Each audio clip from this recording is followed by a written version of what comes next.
वरोरा शहरातील प्रलंबित कामे, विस्कळीत सेवा आणि नागरिकांच्या मूलभूत सुविधांकडे होत असलेल्या दुर्लक्षामुळे वरोरा नगर परिषदेच्या आढावा बैठकीत आमदार करण देवतळे यांनी प्रशासनावर तीव्र नाराजी व्यक्त करत अधिकाऱ्यांना धारेवर धरले.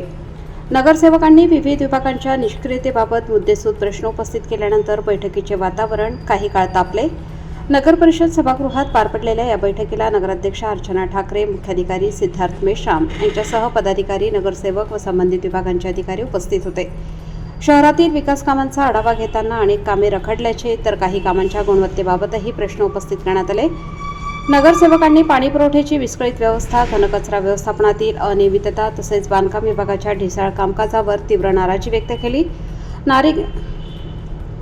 नागरिकांना भेडसावणाऱ्या दैनंदिन समस्यांकडे प्रशासनाचे दुर्लक्ष होत असल्याचा आरोपही करण्यात आला.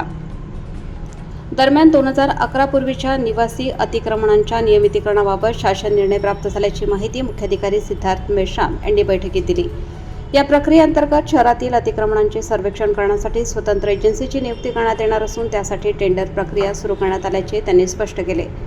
नियुक्त होणाऱ्या एजन्सीकडून प्रत्येक अतिक्रमणधारकाची स्वतंत्र फाईल तयार करण्यात येईल. त्यानंतर संबंधित प्रस्ताव शासनाने स्थापन केलेल्या समितीसमोर सादर केला जाणार असल्याचेही त्यांनी सांगितले. या पार्श्वभूमीवर आमदार करण देवतळे यांनी अधिकाऱ्यांना जाब विचारत पावसाळ्यात तोंडावर असताना सुरू असलेली सर्व कामे वेळेत पूर्ण झाली पाहिजेत. कामात हलगर्जीपणा आढळल्यास संबंधितांवर कठोर कारवाई केली जाईल असा स्पष्ट इशारा दिला. बैठकीला भाजपचे गटनेते अक्षय भिवतरे, शिवसेना शिंदे गटनेते खेमराज कुरेकर, खरेदी विक्री संघाचे अध्यक्ष विजय मोकाशी, कृषी उत्पन्न बाजार समिती सदस्य बाळू भोयर, नगरसेवक कुणाल रुयारकर, नगरसेविका मनीषा दानव, नगरसेविका सीमा तडस, नगरसेविका लता हिवरकर, नगरसेविका नलिनी आत्राम, नगरसेविका रीमा गैनेवार, नगरसेविका आशा आसेकर, नगरसेविका वर्षा पिसाळ तसेच नगरसेवक प्रवीण चिमुरकर आदी उपस्थित होते. बैठकीखेर प्रलंबित कामे तातडीने पूर्ण करण्यासह पाणी पुरवठा, स्वच्छता,